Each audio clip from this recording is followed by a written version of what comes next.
स्वागत है आप सभी लोगों का सोलो लेवलिंग के एक नए एपिसोड के अंदर। तो इस एपिसोड की शुरुआत में हम दुनिया भर के बाकी सभी लोगों को देखते हैं जो कि लाइव टेलीकास्ट इसी फाइट को देख रहे होते हैं, यानी जिन्वू और बाकी मोनार्च की। इन लोगों को भी दिलचस्पी थी कि आखिरकार ये फाइट जीतेगा कौन। और यहाँ पर जो फाइट हो रही थी लाइव टेलीकास्ट पूरी दुनिया भर में, सभी दुनिया के जितने भी देश थे वहाँ पर लाइव टेलीकास्ट हर कोई इंसान देख पा रहा था अपने फोन के अंदर, टेलीविजन में, जहाँ से भी उन लोगों को पॉसिबल था हर जगह से लाइव टेलीकास्ट देखा जा रहा था इस मैच को। इसके बाद हम लोग जिन्वू को देखते हैं जो कि अपनी पावर का इस्तेमाल कर रहा था, और इस पावर को देखकर बाकी सभी लोग काफी ज्यादा हैरान थे, क्योंकि जिन्वू की इस पावर का असर सिर्फ जिन्वू के आसपास के नहीं बल्कि पूरे आसमान में हो रहा था, और दूर दूर तक ये नजारा हर बंदा देख सकता था दूर से ही, और हर कोई ये नजारा देखकर काफी ज्यादा हैरान था। एस रैंक का हंटर लेनहार्ट वो अपने मन में सोच रहा होता है, आखिरकार हंटर सांग जिन्वू के पास कितनी पावर है, आखिरकार अब यहाँ पर क्या होने वाला है। थॉमस एंड्रे, जिसको कि बाकी जो हीलर्स होते हैं वो हील कर रहे होते हैं, उसकी हालत बहुत ज्यादा खराब होती है, लेकिन फिर भी वो उससे पूछता है लेनहार्ट से कि आखिरकार हो क्या रहा है।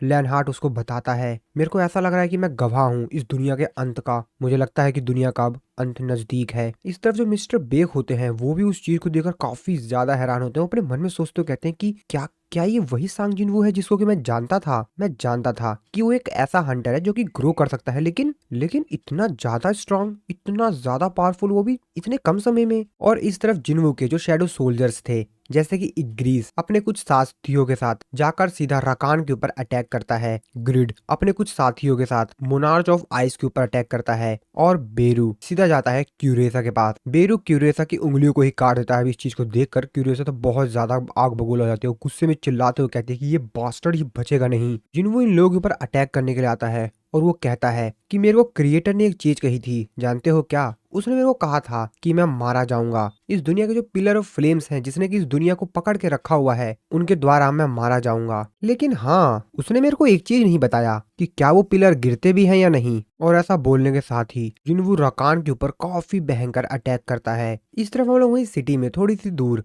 एक हंटर को देखते हैं जो कि एक्चुअल में एक स्नाइपर होता है। वो अपने आप से कहता है कि वैसे काफी लंबा समय हो गया है, क्या मेरे को स्नाइपिंग करनी चाहिए, लेकिन मेरे को नहीं लगता कि मेरे को इस फाइट में उंगली करनी चाहिए। इसके बाद वो बताता है कि लगभग 30 मिनट हो चुके हैं, जो फीन गिल्ड के इलाइट असैसन्स थे वो लोग इस बिल्डिंग के आसपास हैं, और जैसे ही उन लोगों को एक सिग्नल रिसीव होगा वो सभी के सभी एक साथ एक बहुत तगड़ी आंधी के साथ उस मॉन्स्टर के ऊपर, उस एनिमी के ऊपर अटैक करेंगे। हो सकता है कि हम लोग अपने एनिमी को थोड़ा बहुत डैमेज भी दे दें, लेकिन अगर ऐसा कुछ होगा तो आखिरकार हम में से कितने लोग बचेंगे? अगर हम लोग स्नाइपिंग करने में फेल हो जाते हैं तब भी मारे जाएंगे, और अगर हम स्नाइपिंग करने में सक्सेसफुल हो जाते हैं तब भी मारे जाएंगे। यानी हमारे तो ऐसी सिचुएशन है जिसमें हमको मरना ही है। अगर हम बेहतर करते हैं तो भी मरेंगे, और अगर नहीं तो भी मरेंगे, क्योंकि हमारा जो अपोनेंट है वो एक ऐसा मॉन्स्टर है जिसके सामने थॉमस एंड्रे भी नहीं खड़ा हो पाया। और अब समय आ गया है कि हमको अपना खुद का डिसीजन लेना होगा, हमें अपने लिए डिसीजन लेना होगा कि हमें क्या करना है। और तभी उसके कंधे पे कोई हाथ रखता है। इस चीज को देखकर तो उसकी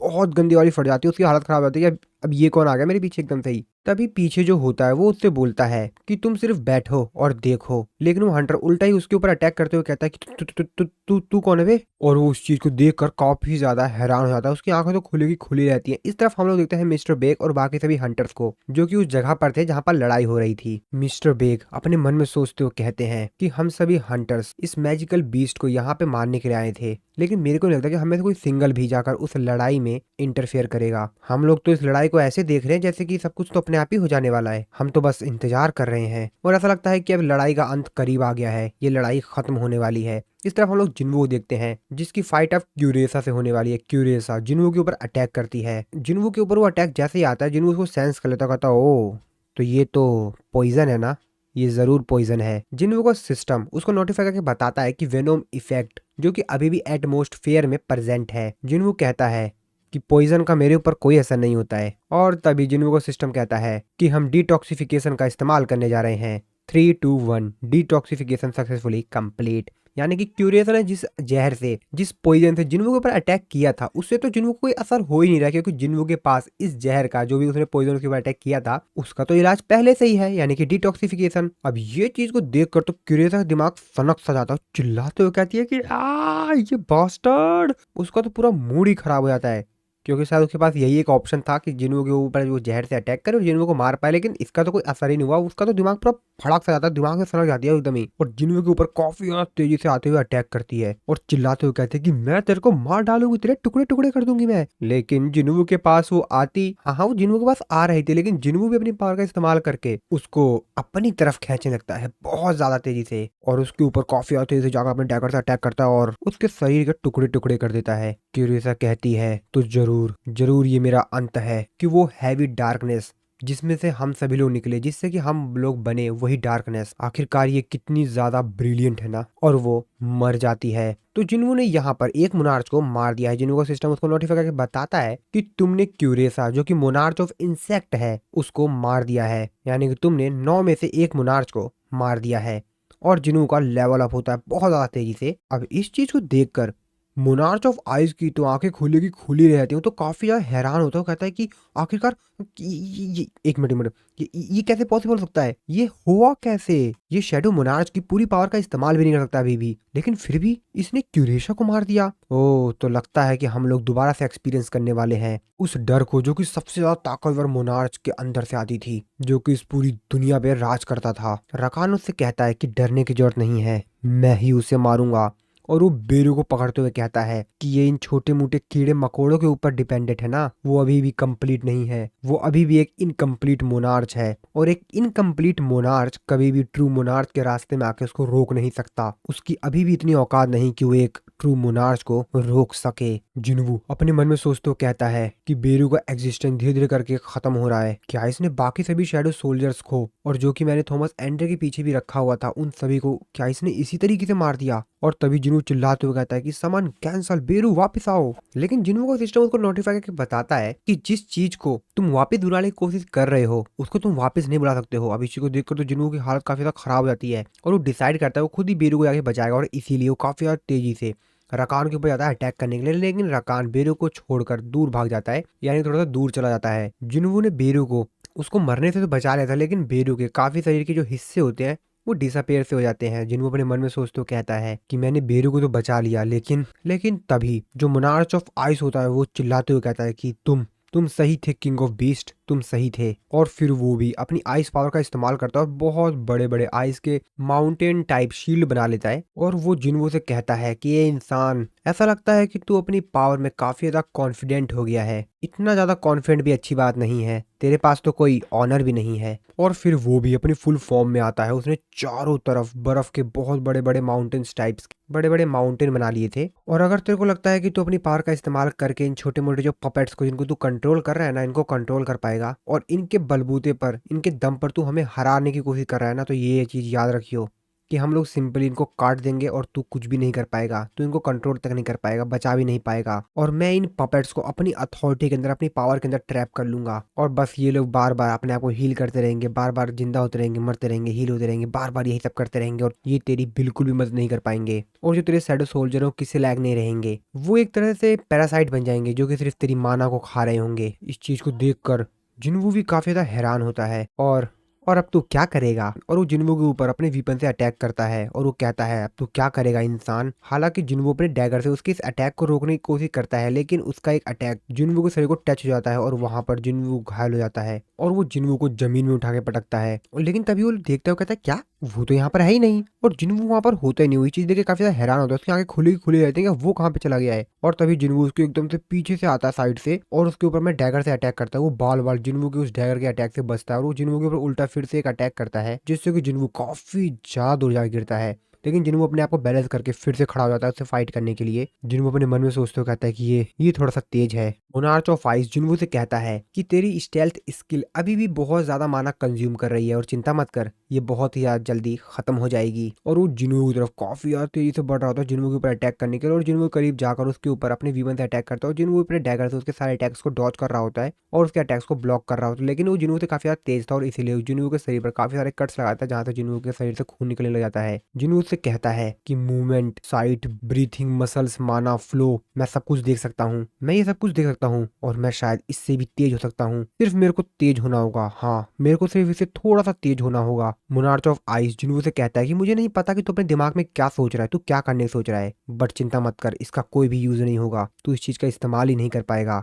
और तू आज मरेगा। और वो फिर से जिन्वू के ऊपर काफी ज्यादा तेज से जाकर अटैक करने वाला होता है, लेकिन जिन्वू अपनी स्पीड स्किल का इस्तेमाल करके उसके पीछे आता है और जिन्वू सोचता है कि शायद अब वो उसके ऊपर अटैक करके उसको घायल कर पाए, लेकिन वो तो असल में एक स्माइल देता है और हंसते हुए कहता है कि आहा, पकड़ लिया। अब इस चीज को तो देखकर जिन्वू की भी आंख खुली खुली रहती है। जिन्वू समझ नहीं पाता कि आखिरकार क्या हुआ है, और तुरंत बाकी सभी जितने भी लोग होते हैं हंटर्स यहाँ पर जिन्वू को देख रहे होते हैं फाइट जिन्वू की, लैन हार्ट, मिस्टर बेग, बाकी सभी हंटर, उनकी आंखें खुली की खुली रहती है, क्योंकि इन लोगों ने कुछ तो ऐसा देखा है जो कि इन्हें नहीं लगा था कुछ होगा। और फिर हम लोग वो सीन देखते हैं जहां पर एक्चुअल में राकान ने जिन्वू के पीछे से अटैक करके उसके सीने में अपना पंजा ही मार दिया था, और इस वजह से जिन्वू के शरीर के आर पार उसका पंजा हो गया था और जिन्वू काफी ज्यादा, बहुत ज्यादा घायल हो गया था। एक तरह से आप कह सकते हैं कि जिन्वू मर ही गया था। राकान उससे कहता है कि मुझे लगता है कि तू कुछ भी नहीं है, बस तू कॉन्फिडेंट था अपनी स्पीड के ऊपर, उसके बिना तू कुछ भी नहीं है। और जिन्वू के पूरे शरीर से खून आ रहा था, उसकी आंखों से, मुंह से बहुत ज्यादा उसको दर्द हो रहा होता है। जिन्वू को जो स्टेटस होता है जो कि बहुत ज्यादा हाई होता है, वो भी धीरे धीरे कर लो हो रहा होता है। जिन्वू अपने दोनों डैगरों को छोड़ देता है, वो दोनों डैगर जमीन पे आके गिरते हैं। उसकी हालत बहुत ही ज्यादा खराब हो चुकी थी। वो रकान के पंजों को पकड़ के अपने शरीर से निकालने की कोशिश करता है, लेकिन वो कुछ भी नहीं कर पाता। जिन्वू अपने मन में सोचते हुए कहता है कि मेरा जो लेवल इतना ज्यादा इंक्रीज हुआ था, इनका कोई भी फायदा नहीं। मोनार्च ऑफ आइस जिन्वू को जो डैगर होता है उसके सीने में मारते हुए कहता है कि ये ले, तेरा वीपन मैं तेरे को वापस दे रहा हूँ। और जिन्वू को इससे और भी ज्यादा पेन होता है और उसकी हालत और भी ज्यादा खराब हो जाती है। मोनार्च ऑफ आइस जिन्वू से कहता है कि ठीक है, अब तो अपने आप को दोबारा से हील कर ले, जैसे कि अभी तूने थोड़े समय पहले किया था। इससे कोई भी फर्क नहीं पड़ता कि तू कितना ज्यादा ताकतवर है, तू है तो असल में एक इनकम्प्लीट मोनार्च ही ना, तो क्या इंसान बस इतनी ही दूर तक जा सकता है? और अगर ऐसी बात है तो मेरे को नहीं लगता कि तू अपनी इन दोनों आंखों से देख पाएगा। तू उस समय तक जिंदा भी रहेगा जब हमारी आर्मी इस दुनिया पर अपना कदम रखेगी, जब इस पूरी दुनिया पे हमारा ही कब्जा होगा। तू वो सब कुछ देख ही नहीं पाएगा, क्योंकि उससे पहले ही तेरा अंत हो जाएगा इंसान। और जब ऐसा होगा ना, तो इंसानों के मरे हुए शरीर से हम बहुत बड़े बड़े माउंटेन बनाएंगे और खूनों की नदियां बहेंगी। लेकिन इस दुनिया को जहां पर तू ग्रो हुआ है, जहां पर तू बड़ा हुआ है, मैं पर्सनली इस कंट्री के हर एक इंसान को फ्रीज कर दूंगा और उन लोगों को मैं बहुत तड़पाऊंगा, और ये उम्र भर रहेगा। ना तो वो मर पाएंगे और ना जी पाएंगे। और ये जो सारी बातें हो रही थी, ये बाकी सभी जो लोग थे वो लाइव देख रहे थे। बाकी सभी लोग ये सब कुछ देखकर काफी ज्यादा परेशान थे, काफी ज्यादा हैरान थे, काफी ज्यादा डरे हुए थे सभी लोग। तो तू मुझे अपना गुस्सा दिखा। हाँ, जानता हूँ कि तू मर रहा है, लेकिन फिर भी चल गुस्सा दिखा, जो भी तू मुझे दिखाना चाहता है। मुझे तो इसी में मजा आएगा, मुझे बहुत ज्यादा मजा आएगा इसमें। जिन्वू की आंखों में सिर्फ आंसू होते हैं। जिन्वू अपने मन में सोचते अपने आप से कहता है कि फिर भी थोड़ा और, सिर्फ थोड़ा और। जिन्वू का सिस्टम उसको नोटिफाई करके बताता है कि प्लेयर यानी जिन्वू की जो एचपी है वो 0 हो चुकी है, प्लेयर मर गया। और तभी जिन्वू सिस्टम उसको नोटिफाई करके बताता है ब्लैक हार्ट के पोसेशन में है, और जो पैसिव स्किल के लिए रिक्वायरमेंट्स चाहिए थी वो तुम्हारे पास सभी है।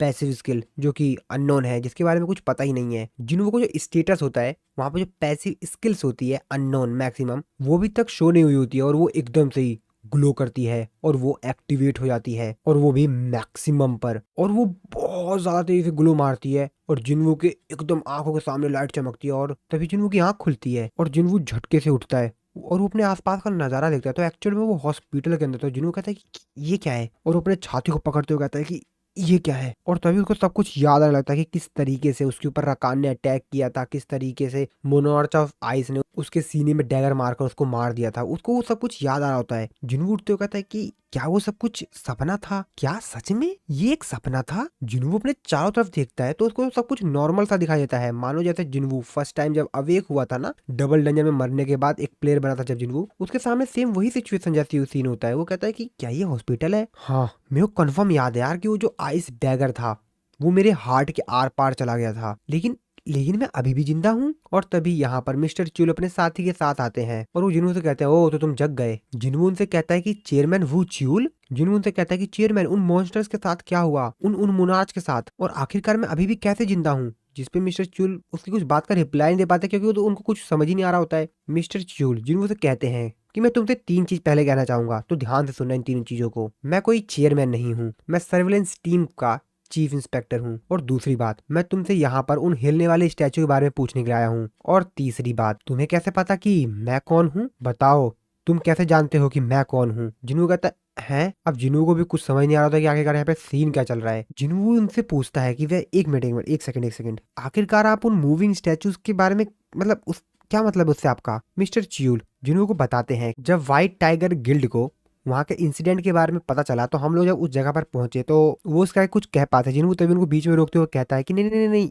मैं आपसे इस चीज के बारे में नहीं पूछ रहा हूँ। जिन्हों अपना सर पकड़ते हुए अपने मन में सोचते हुए कहता है कि अब ये मेरे से ये मत बोलना कि इम्पॉसिबल, मैं कसम खा के कह सकता हूँ कि मैं इस हॉस्पिटल को जानता हूँ, मैं ये सब कुछ सिचुएशन तो पहले से जानता हूँ ना, ये सब क्या हो रहा है मेरे साथ। मिस्टर च्यूल जिन्हों से कहते हैं कि लेकिन हंटर सांग जिन्हों आप अपने फोटो से तो काफी ज्यादा अलग लग रहे हैं। आप जिन्हों जिसको कि अभी भी कुछ भी समझ में नहीं आ रहा होता है वो तो अपने मन में सोच रहा होता है कि इस समय तो मैं हंटर एसोसिएशन का जो वीआईपी पेशेंट रूम है उसके अंदर हूँ और ये वही रूम है जिसके अंदर मैं पहले भी वेकअप हो चुका हूँ जब मैं बड़ी मुश्किल से डबल डंजन में सर्वाइव किया था। मिस्टर च्यूल जिन्हों से पूछते हैं कि आप सही तो है ना? हंटर जिन्हों क्या हुआ, आप ठीक तो है ना? जिन्हों उनसे कहता है कि मेरे को थोड़ा सा समय लगेगा, मेरे दिमाग में काफी सारे ख्याल हैं, काफी सारे थॉट्स है मेरे माइंड में, मेरे को सब कुछ समझने में थोड़ा सा समय लगेगा। जिन्हों अपना सर अभी भी पकड़ते हुए कह रहा होता है कि आखिरकार ये सब कैसे हो सकता है, ये हो कैसे सकता है। जिन्हों अपना स्टेटस देखता है जिसमें कि जिन्हों का वही सेम स्टेटस होता है जो कि लास्ट टाइम था। जिन्हों अपनी बाकी जो स्किल्स होता है उसको भी चेक करता है, पैसिव स्किल, एक्टिव स्किल, वो सभी की सभी मैक्सिमम लेवल पे होती है और वो सभी की सभी वही सब सेम। साथ ही में जिन्हों की जो स्पेसिफिक स्किल थी, shadow extraction, shadow preservation, monarch domain, shadow exchange, वो सारी की सारी स्किल्स जिन्हों के पास ऑलरेडी ही पहले से थी। अब जिन्हों इन सब चीजों से काफी ज्यादा कंफ्यूज हो चुका था क्योंकि उसके अकॉर्डिंग तो वो मर चुका है और अगर उसका दोबारा से पुनर्जन्म टाइप भी कुछ हुआ है तो भी उसके पास उसके सारे स्टेटस तो रहने नहीं चाहिए थे, उसके स्टेटस तो चेंज ही नहीं हुआ है। और फिर जिन्हों तुरंत तैयार हो जाता है, वो अपने मन में सोचते हुए कहता है कि मेरा चेहरा और मेरे जितने भी स्टेटस है वो सब कुछ सेम टू सेम है जैसे पहले थे और अब मैं इन सब के साथ वापिस आ गया हूँ। जिन्हों सारे अपने स्टेटस को चेक कर रहा होता है, साथ ही मेरी स्टोरेज है उसके अंदर भी सब कुछ है, मेरी इन्वेंटरी भी फुल है, यहाँ तक कि जो केमिस्ट का डैगर है वो भी। और तभी यहाँ पर जिन्हा आ जाती है। जिन्हा अपने ब्रदर से कहती है कि ब्रदर तुरंत उठने के बाद आप कहाँ पे जा रहे हैं, अब बस मेरे से अभी ये मत बोलिएगा कि आपका सर दर्द कर रहा है इसलिए आप बाहर जा रहे हैं। और तभी जिन्हा जिन्हों को बड़े ध्यान से देखती है तो जिन्हों को देख काफी ज्यादा कंफ्यूज होती है, उसका तो मुंह ही नहीं खुल रहा था। वो कहते मैं गलत रूम में आ गई हूँ क्या, तुम कौन हो? वो जिन्हों को पहचाने से मना कर देती है क्योंकि जिन्हों काफी ज्यादा इंप्रूव हो गया होता है और उसको तो समझ नहीं आ रहा होता है ये कौन है, तो मेरा भाई है ही नहीं। लेकिन तभी वो ध्यान से देखते तो समझ में आता है एक्चुअल में ये जिन्हों ही है। जिन्हों अपने मन में अपने सिस्टर को देखते हुए यही सोच रहा होता है, ओह लगता है ये मेरे को पहचान नहीं रही है, शायद मैं पिछले वाले जिन्हों से काफी ज्यादा इंप्रूव हो चुका हूँ, काफी ज्यादा चेंज हो चुका हूँ। जिन्हों अपनी सिस्टर कहता है क्या क्या सच में, अरे तुम अपने बड़े भाई को नहीं पहचान रही हो? जिन्हा जिन्हों से कहती है क्या क्या क्या तुम सच में मेरे बड़े भाई हो ना, लेकिन तुम तो काफी ज्यादा अलग लग रहे हो।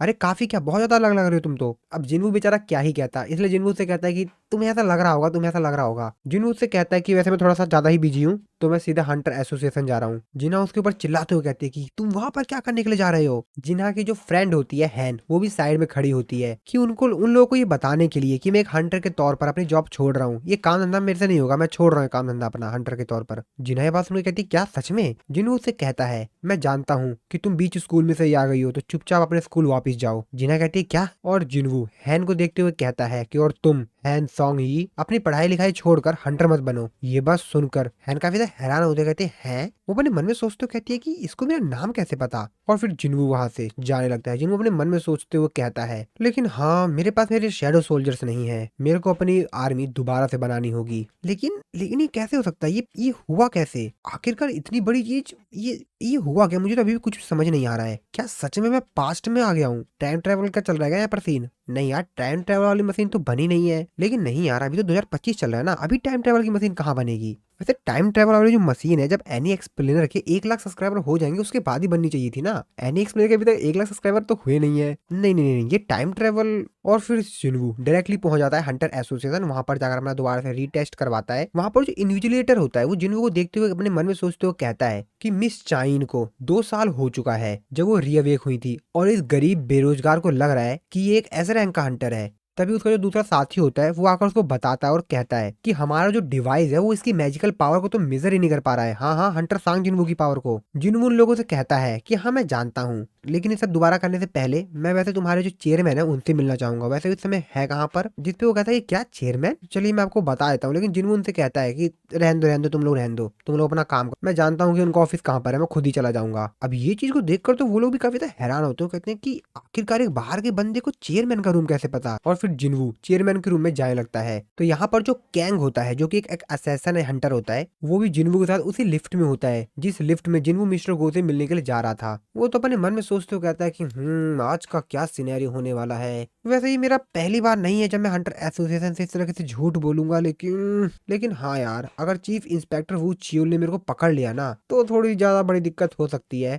और तभी जिनवू उससे कहता है कि वैसे तुम्हारे पास स्टेल्थ स्किल है, लेकिन इस चीज के बारे में तुमने कभी बताया नहीं। ये बात सुनकर तो कैंग भी काफी ज्यादा हैरान होता है, वो तो समझ ही नहीं पाता। वो कहता है कि तुम्हें कैसे पता। जिनवू उससे आगे कहता है, हाँ वैसे तुम एक हाई रैंक के हंटर्स हो, लेकिन फिर भी तुम उस लिस्ट में नहीं हो जिसको कि एसोसिएशन काफी ज्यादा स्ट्रिक्टली मैनेज करता है। वैसे तुमसे एक आदमी आकर कहेगा कि उसकी बेटी का बदला लो, मेरे को इससे कोई फर्क नहीं पड़ता कि तुम एक क्रिमिनल के साथ क्या करते हो, लेकिन अगर तुमने कभी भी हंटिंग के दौरान किसी भी इनोसेंट हंटर से फालतू बोला या उसके साथ कुछ भी गड़बड़ किया तो मैं तेरे को अपने हाथ से मार दूंगा। अब कैंग अपना डैगर निकाल के जिन्वू के ऊपर अटैक करने की सोचता है, लेकिन जैसे वो अपने डैगर को निकालने जाता है वही चीज देख के काफी ज्यादा हैरान हो जाता है कि जिन्वू ने उसे पता लगने से पहले ही उसका डैगर निकाल लिया होता है। इस चीज को देख कर तो उसका दिमाग ही खराब हो जाता है, पूरा का पूरा कंफ्यूज सा हो जाता है कि आखिरकार कैसे, मुझे पता तक नहीं चला इसने मेरा डैगर निकाल लिया। और जिन्वू उससे कहता है कि मैं तेरे को सिर्फ एक ही बार वार्निंग कर रहा हूँ। अब इस चीज को देखकर तो उसकी खुद की हालत काफी ज्यादा खराब हो जाती है। कैंग उससे कहता है, हे तुम हो कौन। और फिर जिन्वू वहां से आगे चला जाता है क्योंकि जिन्वू का फ्लोर आ चुका था। कैंग उसकी तरफ देखते हुए कहता है कि आखिरकार तुम हो कौन, ये भूत जैसा इंसान है कौन, ये तो आया और गया, कौन है ये। और फिर जिन्वू पहुंच जाता है मिस्टर गो के रूम में। जिन्वू मिस्टर गो से कहता है कि आपसे मिलकर अच्छा लगा चेयरमैन। मिस्टर गो जिन्वू का स्वागत करते हैं, उससे कहते हैं तुम्हारा टेस्ट का रिजल्ट मिलते ही तुम सीधा मेरे से मिलने के लिए आ गए। मुझे लग रहा है कि तुमको प्रोसीजर पहले से ही पता है। तभी जिन्वू को अपने सिस्टम में एक नोटिफिकेशन आता है जिसमें लिखा हुआ होता है, क्या आप इस वर्ल्ड को रीस्टार्ट करना चाहेंगे। और यहाँ पर दो ऑप्शन होता है, एक्सेप्ट और डिक्लाइन। अब जिन्वू उस चीज को देख रहा होता है जिस चीज को मिस्टर गोभी नोटिस करते हैं। वो कहते हैं कि क्या हुआ, लेकिन ये सब कुछ तो जिन्वू के अंदर चल रहा होता है, बस वो थोड़ी सी हरकत करता है जिस वजह से मिस्टर गो उससे पूछते हैं कि क्या हुआ, कोई दिक्कत है। जिन्वू उनसे कहता है कि नहीं कोई दिक्कत नहीं है। मिस्टर गो उससे कहते हैं कि ठीक है, डायरेक्टली पॉइंट पर आओ। जिन्वू उनसे कहता है कि इससे पहले मैं आपको कुछ बताना चाहूंगा एक डील के बारे में। मिस्टर गो कहते हैं क्या, एक डील के बारे में। जिन्वू अपने मन में सोच रहा होता है कि मेरे को जेजू आइलैंड पे जाना होगा ताकि मैं अपनी शैडो आर्मी को दोबारा से बना सकूं। वो मिस्टर गो से कहता है, प्लीज आप एक नियम को चेंज कर दीजिए, एक समन क्रिएचर को भी एक मेंबर माना जाए ताकि वो भी रेड पे जा पाए। तो मैं हंटर एसोसिएशन से यही चाहूंगा, और अगर आप मेरे लिए ऐसा कर पाए तो जेजू आइलैंड पर जितने भी एंड्स हैं उन सभी को मैं अपने हाथों से मारूंगा। और फिर से जिन्वू के सिस्टम उसको नोटिफाई करके कहता है कि क्या आप इस दुनिया को रीस्टार्ट करना चाहेंगे। लेकिन जिन्वू अभी भी उसका कोई रिप्लाई देता है। मिस्टर गो जिन्वू के ऊपर चिल्लाते हुए कहते हैं कि प्लीज मेरे से ऐसी बकवास बात मत करो, तुमको ये चीज तो पता ही होगी ना कि हम कितनी बार जेजू आइलैंड के रेड में फेल हो चुके हैं। लेकिन तभी वो चुप हो जाते हैं क्योंकि जिन्वू के अंदर से जो ऑरा निकल रहा होता है, जो एनर्जी निकल रही होती है, उसको वो सेंस करते हो। कहते हैं कि ये एनर्जी। जिन्वू उनसे कहता है कि ये मेरे को ही करने दीजिए, मेरे ऊपर छोड़ दीजिए ये, आप चिंता मत कीजिए, जेजू आइलैंड पर जो एंड्स हैं उनको मैं देख लूंगा। मिस्टर गो तो जिन्वू को ही देख रहे होते हैं, काफी ज्यादा हैरान थे। अपने मन में सोच रहे होते हैं कि इसके अंदर से जो ऑरा निकल रहा है, इसकी जो पावर है वो तो नेशनल लेवल का जो हंटर है उसकी भी पावर से ज्यादा है। मिस्टर गो जिन्वू से कहते हैं कि हाउ, कैसे कैसे ये कैसे, आखिरकार इस दुनिया में हो क्या रहा है। और फिर जिन्वू के साथ दोबारा से वही सब कुछ सेम सीन होता है जैसा कि उसके साथ लाइफ में हो रहा था। वो कैंग से फाइट करता है, बाकी सभी लोगों को मारता है अपनी जान बचाने के लिए, और उसी तरीके से सब कुछ हो रहा होता है। उसकी लाइफ सब कुछ सेम चल रही होती है, उसके साथ जो जो भी हुआ था वो सब कुछ हो रहा होता है। साथ ही में जिन्वू को हर बार दिन में कई बार उसको नोटिफिकेशन भी आ रहा होता है कि क्या आप इस दुनिया को रीस्टार्ट करना चाहेंगे, लेकिन जिन्वू ना ही एक्सेप्ट कर रहा होता है और ना ही डिक्लाइन कर रहा होता है। इसी तरीके से जिन्वू के साथ जो कुछ भी हुआ था वो सेम चीज बार बार रिपीट हो रही थी सब कुछ। और फिर जिन्वू धीरे धीरे करके अपने बाकी जो शैडो आर्मी होती है उसको क्रिएट करता है, अपने शैडो सोल्जर्स को दोबारा से बनाता है। और फिर जेजू आइलैंड के रेड पर जाकर वो बेरू को भी अपने शैडो आर्मी में ऐड कर लेता है। हालांकि जिन्वू का सिस्टम अभी भी बार बार उसको नोटिफाई करके बोल रहा था कि क्या आप इस दुनिया को रजिस्टर करना चाहेंगे, लेकिन जिन्वू अभी भी उसका कोई भी रिप्लाई नहीं दे रहा होता है। और जिन्वू बस लगातार अपनी शैडो आर्मी को दोबारा से रिक्रिएट कर रहा था। एक्चुअल में जिन्वू के साथ ये जो सब कुछ हो रहा था ये एक तरह से इल्यूजन था। इस चीज को जिन्वू समझ जाता है और इसीलिए जिन्वू से कहता है कि ये सब कुछ रोको, मुझे पता है कि ये सिर्फ एक इल्यूजन है और इसीलिए ये सब कुछ तुरंत रोको और अपने आप को रिवील करो। आखिरकार तुम मेरे से अपने आप को कब तक छुपा पाओगे, तुम्हें आना तो होगा ही सामने, और इसीलिए सामने आओ। और फिर जिन्वू के चारों तरफ सिर्फ उसके जो नोटिफिकेशन आ रही होती है स्क्रीन पर वो सब कुछ दिखाई देता है चारों तरफ जिन्वू के। लेकिन जिन्वू को तो घंटा भी फर्क नहीं पड़ रहा होता है, वो तो एकदम चिल होता है क्योंकि उसको पता है ये सब कुछ मेरा सिर्फ एक इल्यूजन है, क्योंकि उसके साथ ऐसा हो चुका है और इसीलिए उसे इससे कोई भी फर्क नहीं पड़ रहा होता। जिन्वू उससे दोबारा से कहता है कि कौन हो तुम। और तभी यहाँ पर कोई आता है, जिन्वू की तरफ देखते हुए कहता है कि तुम किंग ऑफ डेड हो, यानी मौत के देवता। और फिर इसी सीन के साथ हमारा ये वाला जो एपिसोड है वो खत्म हो जाता है। हालांकि मैं आपको इस चीज का नाम बता सकता हूँ, लेकिन फिर भी आप लोग मेरे को कमेंट करके बताना कि ये कौन है। हाँ मुझे पता है आप में से काफी सारे लोगों को पता है, तो बताना कमेंट करके। बाकी हम लोग नेक्स्ट एपिसोड में देखेंगे कि अब होगा क्या। हालांकि हमारा मेन कैरेक्टर मरा नहीं है, वो अभी भी जिंदा है। मुझे लगा था कि शायद जिन्हों मर गया, लेकिन ऐसा नहीं होगा यार। मेन कैरेक्टर कैसे मरेगा अपना, वो अभी बहुत लंबा जिएगा। तो हाँ दोस्तों, इस वीडियो में बस इतना ही। मिलता हूं मैं आप लोगों को नेक्स्ट वीडियो में।